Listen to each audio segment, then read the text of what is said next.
Oh, I know, this is crazy. Hey, everybody, we're here with Aaron Moore, who is the man of one when it comes to Amazon management, managing multiple brands, millions and millions of dollars.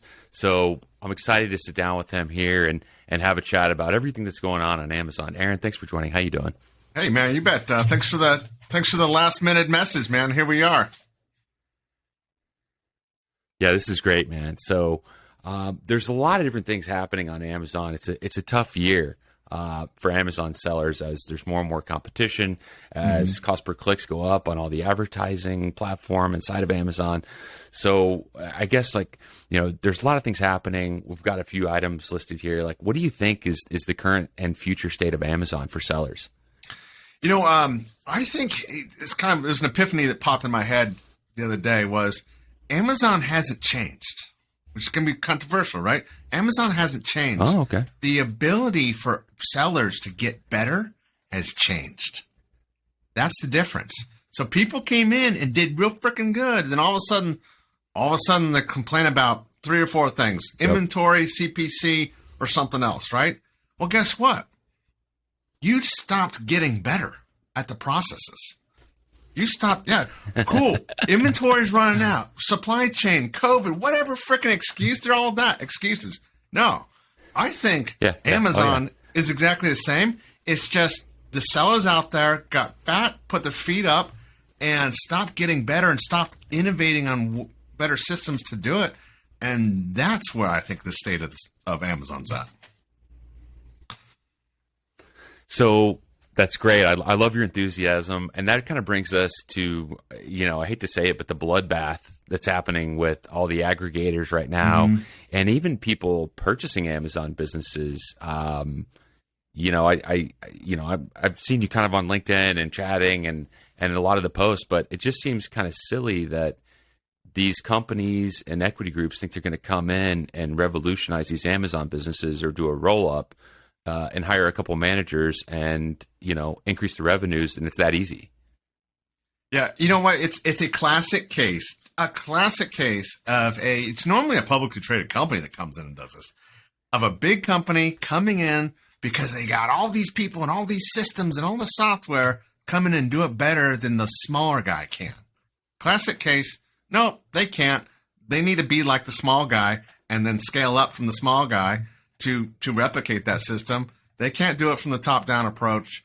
And, I'm not surprised. I've seen it for years, even before the aggregators was even a word. If you look at like Procter & Gamble and all those other big freaking companies everywhere else coming in and buying stuff, you don't hear about the little patents and little companies and little things like that they came in and bought out and those companies failed, or it doesn't matter because they got bought out and they're done. We just hear about it now because it's so prevalent it's easy for us to see if they worked or not. But it's a classic case of top-down management screwing up a small company. Yeah, 100%. And it's challenging for people who haven't done it or think it's easy to really manage and run an Amazon brand. I know you have a ton of experience doing this. Can you talk to, the intricacies of all the different things inside of Seller Central that you have to manage and look at, from customer messages with the SLA of 24 hours where you get dinged, the SLAs on certain things of shipping, and there's so much that has to, you're laughing. There's so many things, right? That you really couldn't have one person managing multiple brands unless they really know what they're doing, like you. Yeah. It's the beautiful, boring basics. People just completely overlook that. They want to go in fast and sexy and cool and slick and all the other crap. No. Here's my week. I say this all the time. My week, Monday, Tuesday, I check frickin' inventory for my accounts. Why? Because without blood in your veins, you're dead. Monday, Tuesday. And that's check shipments that the 3PL or warehouse should have shipped in. Because guess what? It doesn't always leave the dock when it should. Check that. Check your inventory. Send more labels. Follow up. Yeah, it's beautiful, boring basics. Is it boring? Sure. Is it frustrating? Definitely when they don't ship it out on time. But it's vital. And then midweek, CPC management. How's your campaigns doing? if the ROI is good and you're hitting your goals and everything's good, guess what? Don't touch them. Don't touch them. If it's not, right. Get creative. Find new ways to new words and all that other stuff because you're not hitting your ROASs or whatever. And then end of the week, I work on catalog optimization. How's your keyword ranking? How's your pictures? How's your comments? Is there anything I could do better today? And repeat. That's the beautiful, boring. That's the three pillars of the beautiful, boring basics. If you do that well and consistently, you'll be fine on Amazon. Yeah, no, and I know you're using some other third-party tools, and Merchant Spring, I've got to give you a lot of credit, has changed my life. Managing multiple millions of dollars in other marketplaces. Yes. So, Aaron, if they're listening to this, they need to send you a commission because it's one of the best tools. No, I'm a subscribed member. I love that. I'm not an affiliate. I'm a subscribed member. Yeah. So what other tools, what do you like in the Amazon kind of tools and softwares that are out there, like the Helium 10s, the Jungle Scouts, the Merchant Springs? What are your favorites for each thing? Because they all try to do everything, right? And they don't do everything well. Exactly. So, so perfect example yesterday, Smart Scout. Have you heard of Smart Scout before? No. Okay, so here's a cool one. I'll talk about the other ones, but Smart Scout is basically... Smart Scout's tough to figure out how to use it to leverage assets for yourself, for your company. But you could go in there and basically find out everything you need to know about every brand and every product on there. Okay, and it's kind of I use it for a seller, like a selling tool. Like how's the velocity, what's the units, whatever. There's other stuff you could do on there. Like you could look at categories, and it's for product introduction, but again, there's so much cool data in there. It's tough to figure out how to leverage it. But here's what I did yesterday, and it worked out well. I have one of my clients wants to do a new product introduction, and they're 3-4 months. They're in the designing stages. So I pulled 3 or 4 brands that they were looking at, and each brand had probably say 400 ASINs on there. Okay, but they were just looking for a specific product. Wow. Okay, and which is good, right? So so they're looking for a specific product, but that specific product was sold with batteries, with this, with that, and the accessories. So the specific product actually had about 20 or 30 ASINs that represented the sale of the product. So you don't want to get a snapshot of one ASIN that sold with batteries when you get the the 2-pack, the 3-pack, whatever. So I was able to pull 3 or 4 different brands. All the childs on the listing, yeah, right, because that's that's real sales data. That's information, and so. I pulled that, got the 20 ASINs, because the owners literally sent me here's 2 or 3 links to Amazon. Can you tell me what the sales is on this? I'm like, I could tell you exactly what the sales is on that, but it's not going to matter if there's 30 more behind it. So I had to pull data, get into the sales. This is competitive analysis of the market, right? Yeah. They wanted to see average price point, average sales velocity, all that other stuff. And so I was able to dial it in to all these ASINs that the owner didn't even know about were on there, get all the sales, get all the information within minutes, and then send it over to them. And then sitting right now, they're having their new product development meeting with some hardcore data on what sells and what doesn't at what price, because when you're designing stuff, that price point is going to matter. So exactly. There's a lot of other stuff you could do in there, but that was a great one that I'm like, oh, and seriously, I did it in 5 minutes. I looked like a freaking hero to one of my customers. I'm like, oh yeah, I got all this data. No problem. Let me grind at it right now. I'll stop what I'm doing. Let's go. And he's like, man, thanks. So, that's awesome. Yeah, you saved the day. Yeah. So that was a good one. The other one was, Jungle Scout. I use Jungle Scout. I'm not against H10. Never logged into H10. Don't need to at the moment. When I need to, I will. Yeah. Jungle Scout's good. What I use on there, 2 things: keyword search and then keyword ranking. That's it. I use it. Yep. I use the 90% of the time. But I'm glad it's there. And boom, click, export, go. Merchant Spring, all day, every day. So again, it goes back to the simple thing. I don't care what you do with it, but if you never trust a coach that never looks at the scoreboard, if you're ever on a field or a basketball court and the coach is looking at the right. You know, and so like you got to know that scoreboard all the time. Yeah. And you know, to me, 100%. yeah. And to me, if you're coaching on the field and your fan or the players' parents or the people in the stands are looking at the scoreboard and you're not, and then they're asking questions to you on how the game's going and you're not looking at the scoreboard, there's a problem there. So know your scoreboard. Yeah. Utilize the tools within it. And sometimes I'm like, I have a problem. I'm not sure if Merchant Sprint could do it or not, but let me get in and click around and figure out if I could export out something, look at something, and then get the data out of there. Those are the three main softwares right now I'm using. Those are the big. Which one of those, or maybe it's something else, are you using to manage ad campaigns, like sponsored products, sponsored brands? What do you like for that portion? Amazon software. Seller Is it all manual? It's all manual. And manual's not easy. It's not. The preparation on manual advertising campaigns is critical. And so when I take over an account, especially after they've been using PackView or Quartile or something like that, was 8,000 freaking one-word campaigns in there and stuff like that, just the weird stuff. I take it on, and I'm like, all right, you're going to see a dip for a week because I have to like reshuffle some stuff, and then you'll be fine. I'm like, okay. Right. And so basically I build all my campaigns with a naming structure, and it's usually a two or three word letter, a naming structure. And I have in one of my clients, some bigger ones, 100, 200 campaigns going, but I don't care because I go in there and I could work on for how many ASINs? How many ASINs is this? For 20 ASINs.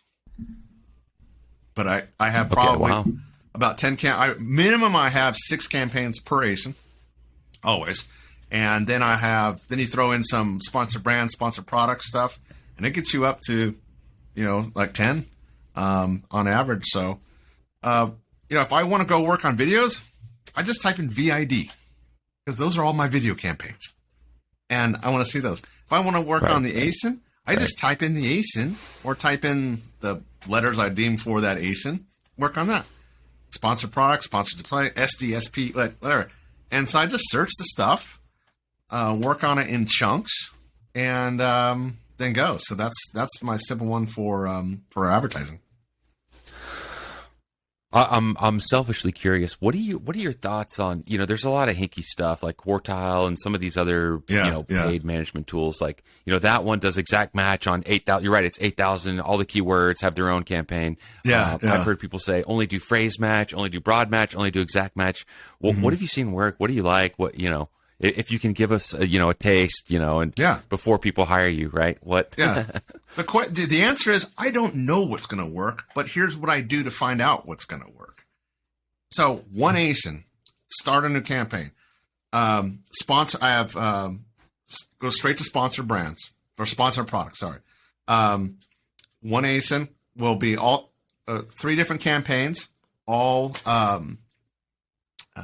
different match types. Okay. Boom, there's 3 right there. I'll do an auto low, which is like a low bid auto. I will do an auto high. Then I will do a ranking set, and I'll do a ranking low, like lower volume, and a ranking higher volume. That's 6 right there. Every single time I will have a top of search modifier, 100 to 200%, depending on category and that high. Sure. What's double this? Well, if you go in at say 75 cents bid and it's 100% modifier, you're looking at $1.50. Sometimes $1.50. $1.50 lately is not cutting it in most categories. So now it's it's so now I'm at $1.25 with 100% modifier. Now, okay, so 250 max, with 231's getting all the clicks. Okay, I'm like, thanks Amazon for taking more money, but here we go. It's just, so that's minimum. And then that's where I just start at. And then I go, okay, cool. Well, this product's used with, so you're selling a tennis racket, right? So you want to advertise everywhere Right. around a tennis racket. You want the grip tape, the balls, the carrier, the bags, all the extra accessories. So then I may make another set of words like that. I'm going to go in the shopping cart, and I'm going to figure out what product that product was shopping cart, or bought with commonly or lost to commonly. Added. Yeah. Frequently bought together with it. Yeah. And I'm going to make campaigns on that. And so there's almost 10 right there for one ASIN. And then I'm going to sit back and watch what works. And if it doesn't work, kill it, pull it out. If it does work, how many more words can I get? Pour some more gas on it, and then go. Right. So, and you've got a weekly cadence that you do this, and you optimize and figure out, hey, what's working, what's not working, and adjust, right? Absolutely. I mean, it's more lately. It's been more. That's brilliant. My inventory CPC and catalog work, I'm kind of mixing up lately because I'm like, all right, inventory in the morning, catalog work in the afternoon, advertise in the morning, catalog, just so I kind of get some extra work in those spots, because Amazon's changing fast, like the brand analytics keywords that just launched. There's some tidbits on there. If you pay attention to what those words are and what the ranking and your brand share on each one of them and stuff, you should do some tweaking to those. No major change, just like it shouldn't be a surprise that a couple of those keywords are your dominant keywords in there.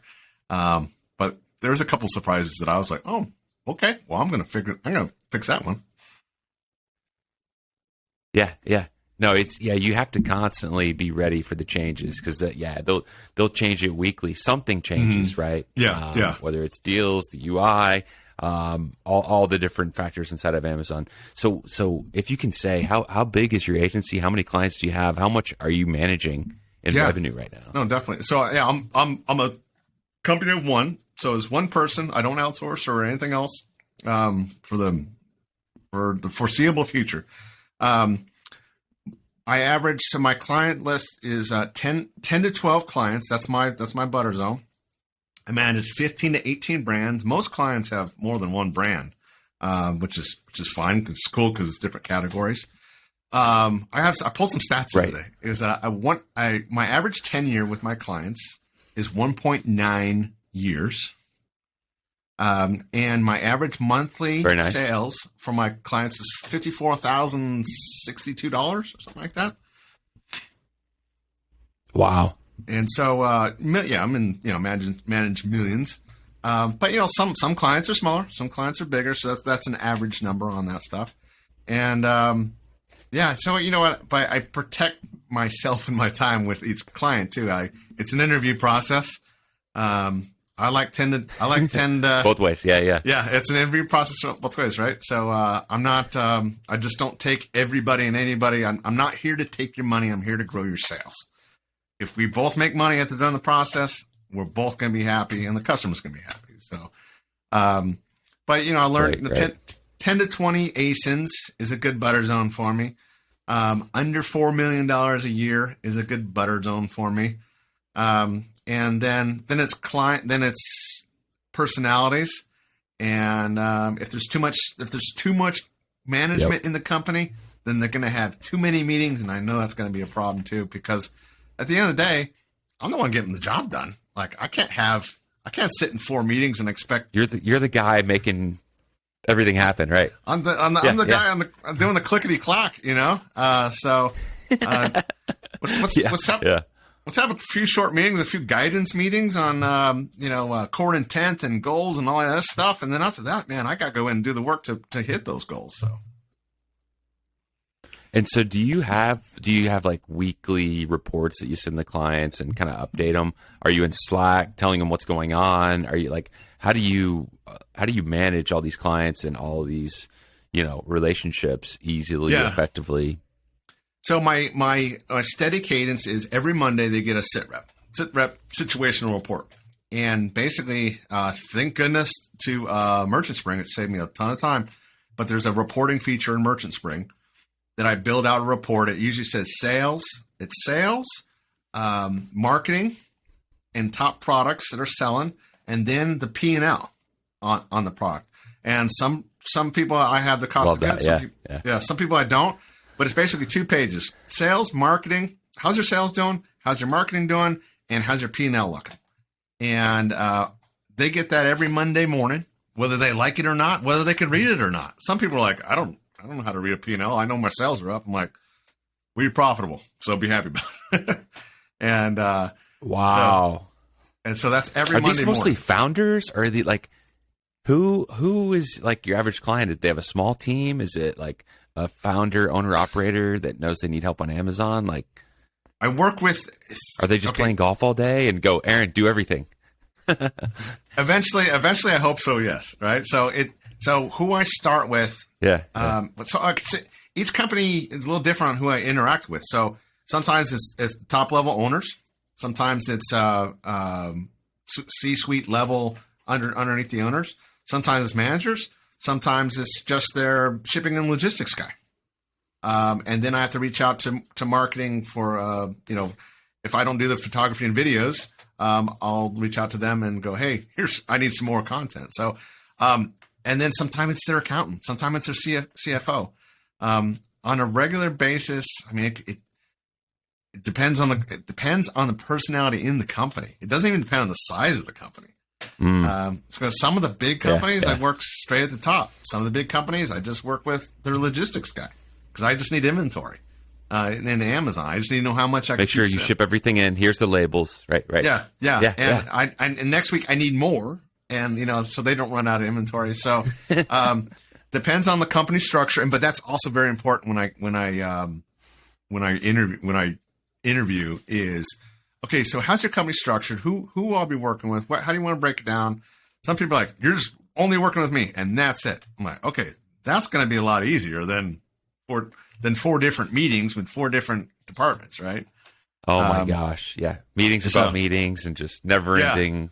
Yeah, and then all of a sudden your week fills up. So one of my clients I have on Slack. Slack's not my favorite thing because it kind of interrupts the day when it can, but for the most part, for the right client, it gets work done faster because I get answers faster. So, other than that, the onboarding process is simple. You're going to tell me, I'm going to shut up and listen, and you're going to tell me, whether you know it or not, all your problems that you hate about Amazon and that you want fixed. And it's up to me to figure out that's that easy, one. right? It is, but sometimes it's the most overlooked thing, right? So they're usually coming on and complaining about the previous agency, what they didn't like. Okay, so that's one. And so, and I'm sitting here, I'm freaking taking notes, going, okay, all right, because I'm like, don't do what the previous agency did. Step 1, okay? So, and then after that, what did the previous agency do good? Okay, make sure it flows pretty similar to that. Don't change it too much, okay? Right. Right? So that's not rocket science. And then after that, do you want to grow, maintain, or massively, or 10x? And then set the sales and profitability expectations. Because some people are just thinking about profits. I'm like, or sales. Like, there's no 10x without a freaking profit problem, guys. And then, basically I come in, I listen to them, like, can you build a store? Can you build a store? Can you build a store? And I'm like, yeah, I could do it in like 5 minutes. Like, well, the previous agency didn't do it. And so you're like, no problem. Yeah. So I'm like, okay, so come in, I build a store first. Like, get all what the client, get that stuff that they just wanted freaking done in the first place. Do it better than the other person that was managing it. Right. And not that hard, but people think in their own way, right? And then after that, I just build sustainable long-term sales, sustainable long-term profitable sales.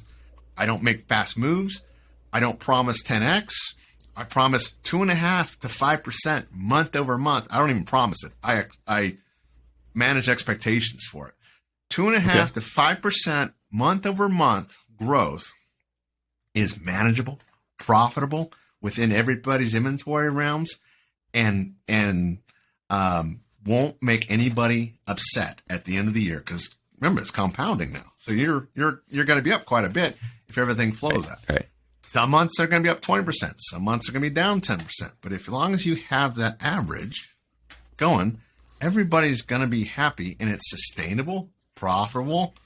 Boom, just keep it going, and that's it. So take care of the customers or the client's concerns, questions, problems, issues.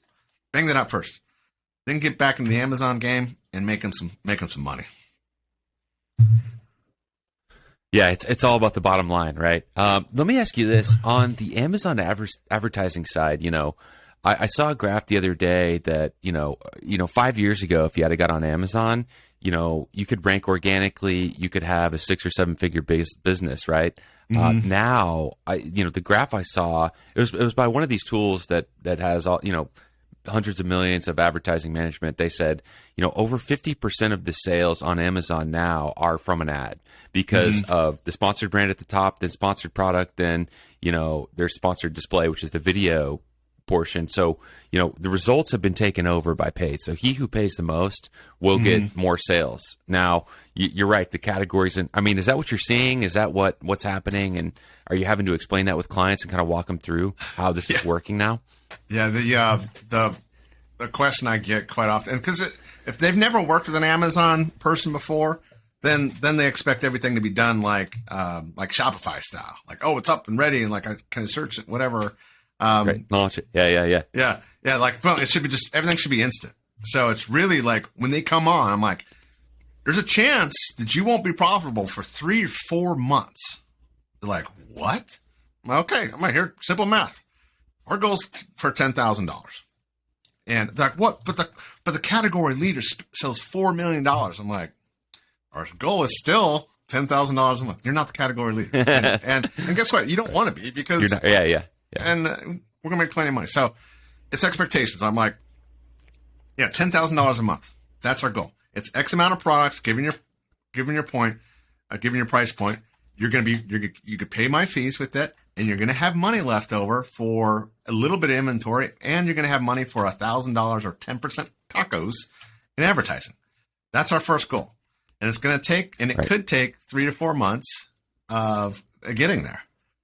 And then they kind of sit and they wonder, they run the math in their head if they have the money to do that or not. So that's expectations. Could 2-3 years ago, did I launch a bunch of products organically and get sales and front page ranking? Yep. Did it all the time. Is it slower down now? Yeah. Is it tougher now? No. I just got to get better at doing it. That's the difference, right? So people stop getting better. And they kind of sit on their revenue, right? They're not, they don't test new images. They're not split testing or updating descriptions, titles. So what are your key elements of listing optimization that you've seen work well? Knowing your ranking with your keywords is vital versus your competition's keywords, right? So, and sometimes you're going to rank on words that has nothing to do with your competition, but knowing you're ranking on your words and watching that weekly, maybe. And I know H10 has a tool for it, but again, in Jungle Scout, I just plug in my ASIN and 3 or 4 competitors, and weekly I go on there. And one day I went in there and we lost 26. We were number 1 rank on sponsored. We lost 26 freaking spots. And we're not. That's like probably 3rd page. Somebody went in and outbid the crap out of us. And so now I'm answering to the director of e-commerce at this company going, dude, our ranking is tanked, blah, blah, blah. Because he saw it on the back end. He saw the sessions drop. And I'm like, whoa. We're good. We're good. Gosh. He's like, this isn't good. I'm like, no, our sales and conversions were exactly the same. Somebody came in and ate up our sessions by outbidding our keyword. He's like, well, what's going to be long term? I'm like, they're going to stop doing it because they lost a lot of money doing it because our sales were still the same.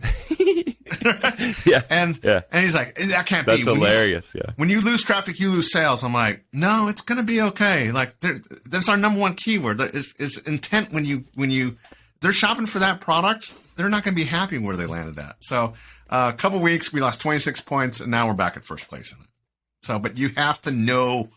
Oh my God. You have to know, again, know the scoreboard, right? So, watch your keyword rank. And then after that, just search your own freaking ASINs. Go look in there. Search it on mobile, search it on your laptop, search it on and then always be constantly like, what can I do better? So each one of my clients, my end of the week, catalog work, that's what I call it. I have a short-term goal and a long-term goal. A short-term goal, maybe adding some new keywords to a title, maybe adding some new keywords to bullet points. A long-term goal, maybe completely revamping A+ content. But always have a short-term goal and a long-term goal for every single client. And if you're a company owner or manager and you have a short-term and long-term for each category of your products or a certain ASINs or something, like break it down. Like, you always have to be doing something better on Amazon. And it's not going to do it for you, but you got to be thinking like, okay, that was a cool picture. I saw one time, like, how can I integrate this? And, I posted a little bit on LinkedIn about banana for scale thing. And, yes, I was going to ask. Right. Yeah, okay. I got to give, Steve Pope was the first one to get it out there. And, so it's no secret. I've always believed in that process and doing it. Your second picture should always be measurements on it. Measurements or a banana for scale, or sometimes a quarter for scale. And that's quarter there because that's what I use for scale. And because I take on clients, or I'm interviewing clients, I take, when they have 1,000 reviews and I'm like, why do they need me? They got 1,000 reviews. What's going wrong? Right. So I take the reviews, download them, use Jungle Scout, download the reviews, throw them in a word cloud. And guess what was coming up? Everything smaller than expected, smaller than expected, smaller than expected. And I'm like, whoa, that one. I'm like, you got one problem right now. Well, your ranking's off and all this other stuff, but you got one problem right now. Put the product there, and you can I like measurements on there because sometimes people want to fit it in there, but also for the quick glance, put a banana or put a coin, put a fork, put something, that would make sense to it. This is great. Yeah. And go, because the dimensions are good, but people don't freaking read anything. We know that. They like pictures, but they're going to glance at a banana, glance at a quarter, and know what's going on. And dude, supplements, this is a big one. I have a couple supplement lines. They're not my favorite. Well, supplements aren't my favorite unless you have a good supplement line like I do, that are fun to work with, and they have some key ingredients and stuff like that. So it makes a challenge worthwhile, right? But putting a quarter next to the pill that they're going to take will solve 98% of all your problems you're ever, because read the reviews. Horse pill, too big. They want me to take 6 of these. You get ahead of God. Yeah. Yes. And so 100%. I worked at a supplement startup on Amazon. It's people are funny, man. Yeah. And it's a tough space. It's a tough space to get. We'll make it easier on yourself. So, those some quick, simple ones to keep going. And then after that, it's back end keywords and stuff like that. What are the your 5 images? So the main product image has to have a white background and show the product. You a scale for image number 2 to show it with a quarter of banana. What should people do in those other slots? Because I hear people arguing lifestyle, and then no, you got to show somebody else with the close up version of the product. What do you think is the 3, 4, 5? Because I think the 6 slots of video, if you have it, you could do 6 images. But if you don't have a video, then you do. On most cases, it's 6 plus a video. So you have 6 photos, and I always put 7 in there in case your video gets dropped or whatever. You always have 7 because a video could get. Excuse me. Yeah, but a video could get dropped. So what should people put in those other photos? Yeah. Okay, so what I'm a big fan of, I don't want people in the photos because your customer is the hero, right? So if you're selling a belt and your customer doesn't look like the person in the thing, they're not going to be happy with it. Your customer is a hero. So I'm a massive fan of showing the product in several different angles on a white background. And it may be so we'll go with a belt. What does a belt look? You can have your hands in there. I use gloves a lot because people don't want to see the hair on my arms in HD, But so, if you're selling a belt buckle, like show me the freaking features. Show me how it clasps like. Is it adjustable with Velcro in it? I want the customers to focus on the product and not be distracted on anything else, and show them as many features and functions as possible on it. A lifestyle photo, a lifestyle like, you can add some more stuff in the A+, because if you got them on your 6 pictures, you're gonna get them at the bottom too. But they need to go through all 6 pictures. So right. So I'm a huge one at that. So like, and supplements are tougher. So I'm gonna show them. Say the size of it instantly, right? I'm also going to show them, okay, cool. You can have it with a smoothie. Here's supplement with a smoothie. You can have it with cereal, supplement with cereal. You can have it with this, with vegetable. What's in it? Does it taste like mint? Okay, cool. It's going to be, I'm going to have a fake mint plant right next to the product. And am I distracting them a little bit? Yeah, but I'm subconsciously showing them exactly what this tastes like or smells like or everything else. So I'm a big fan on focus on that damn product, because that's what you're trying to sell. Yeah, and like the easy wins for people, like, hey, and I've seen this before, like if you don't have A+, like Amazon even tells you that's a 5% conversion lift. Like that's low hanging fruit, right? Like add those other images, and even video they say is what, 5 to 10% increase in conversion rate. So you can show the product and really give them a better idea of what it is, how it works, right? All those things. And people just, that's why, like, I'm not the best photographer in the world. I'm not the best videographer in the world. I focus on white box photography for my clients. Why? Because I'm the most effective in the world. Why?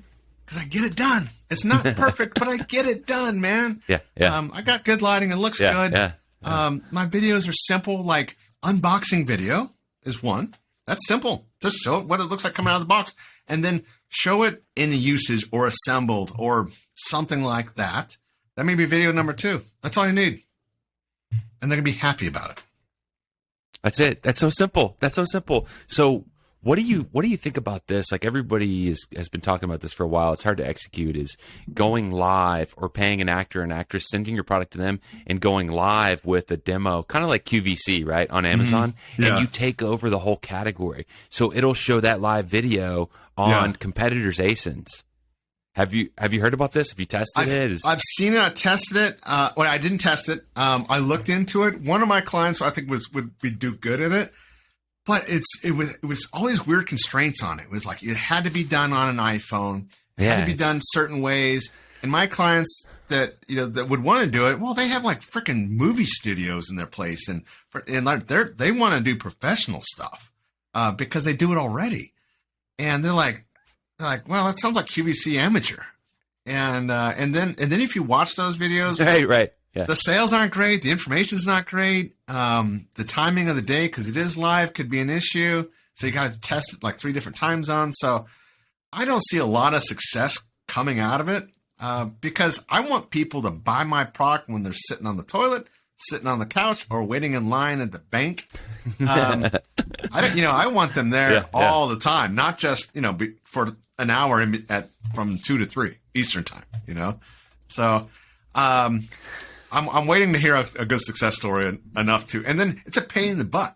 Like if you get with a client, you got to coordinate them, their staff, my time, and lock it all in. And I don't think it's a good ROI on any of the efforts. Yeah, I would agree. I've seen some case studies where people have been talking about it, and it's just not quite there yet. I think it could be in the next few years, but right now it's still better to focus on the other areas, right, to really drive the needle. Well, thank you so much for doing this, man. Hey, you bet. You're welcome. You're welcome. Great questions. Different questions than I've had before, and I really dig it. So where can people find out more about you, since if they need help on their Amazon account? Yeah. On LinkedIn, just type in Amazon Aaron. I'll pop up, and it's moreamazon.com is my website. But I'm on LinkedIn a lot more than anywhere else, so I know you'll be able to find me there. Yeah, you are. All right, thanks, Aaron. Appreciate it. Hey, man, thank you very much. Talk to you later.